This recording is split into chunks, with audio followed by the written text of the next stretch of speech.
নমস্কার বন্ধুরা, নন্দিনী দাসের নতুন একটা ব্লগে আপনাদের সকলকে স্বাগত।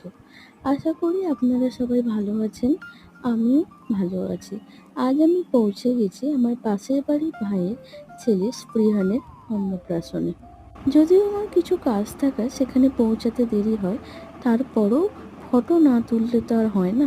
ফটো তোলাতুলি করে তারপরে আমরা চলে গেছি খাওয়ার প্যান্ডেলে। সেই যে মেনু কার্ড, প্রথমেই দিয়েছে ভাত, শাকটা খেতে খুব সুন্দর হয়েছিল। তারপরেই দিয়েছে ডাল, পটেটো ফ্রাই অ্যান্ড পটল চিংড়ি। না হতে হতেই পাতে পড়ে গেছে বাসন্তী পোলাও আর চিকেন চাপটা খুব সুন্দর খেতে হয়েছিল। তারপরে পাতে পড়ছে চাটনির সঙ্গে পাঁপড় ঠিক না হলে মানায় না, তাই তারপরেই পাঁপড় পড়ে গেছিলো।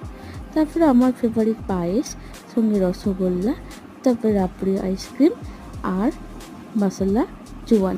যদি ভিডিওটা ভালো লাগে অবশ্যই লাইক, কমেন্ট, শেয়ার করবেন।